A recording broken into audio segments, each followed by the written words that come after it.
The last time I owned Palantir stock was back here on September the 26th of 2023 when it was $14 a share. So I think it's fair to say, with it being at 186.96 today, I missed it. I missed it dramatically. I did not see the potential that was in Palantir, and so I missed it. And I've been criticized quite heavily as a result of it. But now it's time to take another look at it and say, is now the time to get in? Is now the time to get out? Or is now the time to just hold it, if you in fact hold it? So what I did was turn it over to Samantha and Bart, my AI agents, to help me make a good, informed investment decision. All right, welcome to our latest explainer. Today we're diving into what we're calling the new way to invest. This actually comes from a request by Kerry at Best of Us Investors. He's using a really cool AI-driven approach to break down a single, pretty complex stock. Now, the mission here is crystal clear, and honestly, it's pretty ambitious.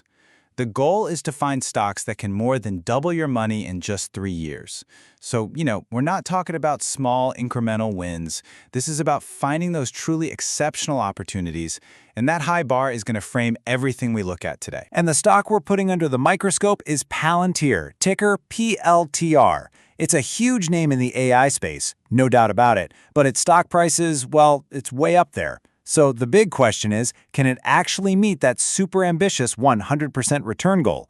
Let's find out. To get the full picture, Kerry's method uses two specialized AI agents. Think of them as his investment team. On one side, you've got Bard, who crunches all the hard numbers. And on the other, you have Samantha, who tells us the story behind the numbers. Let's see what they dug up. Okay, first things first, let's talk numbers. Before we get swept up in the story and the hype, Bard is going to lay out Palantir's fundamental financial health. What is the data really telling us? So, the financial report card is actually really strong. Palantir gets top marks, straight A's for liquidity and solvency.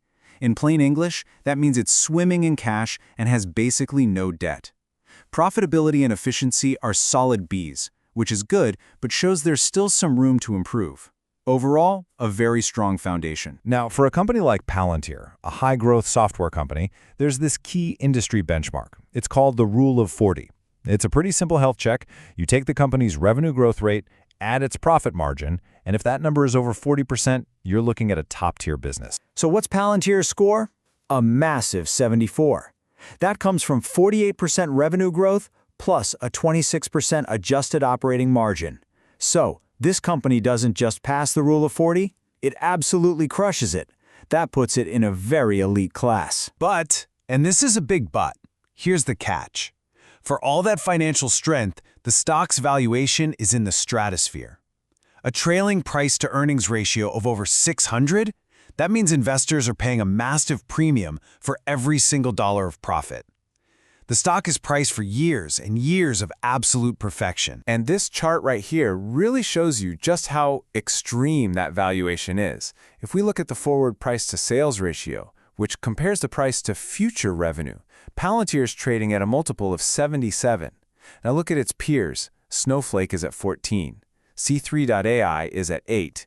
It's not just expensive, it's playing in a totally different universe. Okay, so if the numbers look that expensive, there has to be a ridiculously powerful story, right? There must be a reason. So let's turn to our other agent, Samantha, to understand why investors are willing to pay such a premium. What's the story here? At its core, Palantir's business is built on this really powerful ecosystem. You have Gotham, which serves government and defense, Foundry is for their big commercial clients, and Apollo is the engine that delivers all their software securely. The new kid on the block and the real game changer is AIP, their AI platform that lets customers use these powerful models on their own private data. That's huge. So what protects all this? Well, Samantha points to what we call a competitive moat, and it's a powerful one. They have decades of deep expertise solving the world's absolute hardest data problems. Their software becomes so woven into a client's operations that the switching costs are incredibly high. And of course, they've built this elite, almost legendary brand in government and enterprise. And this timeline just shows you the journey. Founded way back in 2003, they went public in 2020, and then hit a really critical milestone in 2023, GAAP profitability. That means they became profitable even by the strictest accounting rules. The big story now is how that new AI platform is expected to just light a fire under their growth. Okay, we've got the numbers from Bard, we've got the story from Samantha. Now for the fun part. Let's combine them and project out 3 potential futures for the stock, looking all the way out to January 2028. So our AI agents modeled 3 possible futures. And as you can see, the outcomes are, well, they're all over the place. They range from a pretty painful loss to a massive gain. Let's break down what's driving each one of these scenarios. First, let's look at the conservative case. Let's call this the reversion to reality scenario. What happens if this intense AI hype just starts to fade a bit? In this world, growth slows down and the market just stops paying that crazy high premium. The valuation compresses and the stock actually falls, even if the business itself is still doing fine. All right, next up is the moderate scenario, which is seen as the most likely path. Here, Palantir executes well, business is good, but the stock's extreme valuation still drifts down towards something more normal. The result is a solid 60% return, but that still falls short of our 100% goal. The projected path here is about $200 in 2026, then $240 in 2027, on its way to $300 by January 2028. And finally, we have the aggressive blue sky scenario. Now, to hit this, everything has to go right. Palantir has to execute flawlessly, and the market euphoria around AI has to continue. Its projected path would hit $250 in 2026, $350 in 2027, before finally reaching that $450 target. It's possible, for sure, but it requires a perfect run. So this is really the crucial point. To hit that 100% plus ROI goal that Best of Us investors is aiming for, Palantir has to follow that aggressive best-case scenario. The most likely path, while still positive, just doesn't get us there. And that's a really critical insight to have. So, it's time to put it all together. After weighing the numbers and the story, the good and the bad, what's the final verdict? Does Palantir actually make the cut? The final score from the analysis is a 60 out of 100. And this score, I think, perfectly captures the dilemma here. Palantir is a phenomenal category-defining company, no question.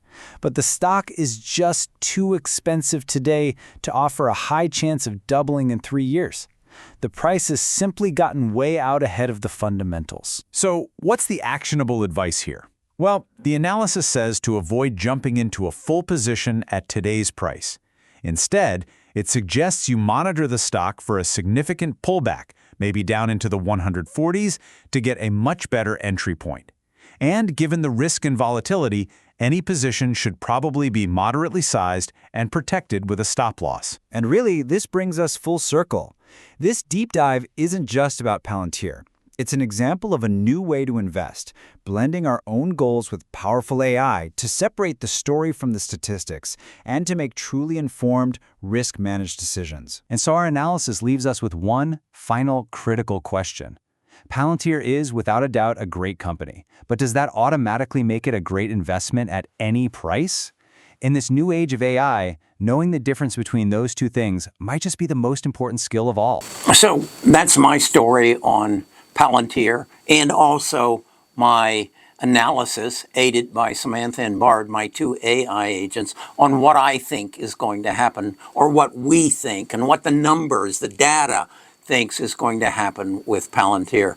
Will I buy it? Yeah, if it goes back down to 90 or below, but it's overvalued. To my way of thinking, when you look at it realistically through both quantitative and qualitative analysis, it's overpriced. And there are better opportunities elsewhere. My theory is if I can't find a stock that the numbers support and the story supports that they will double over the next 3 years, 2.5 years, 2028, I don't want to own them, because I know we are in an era of change, and that is AI. And I know there are companies that will meet my criteria. I just need to use all the tools that are available to me to identify them. And in the age of AI, There are some powerful tools, and I'm amazed at how much better they're getting every day. I'm Kerry Grinkmeyer. I'm a retired financial advisor. I want to change the way investing is done. Informed decisions aided by AI.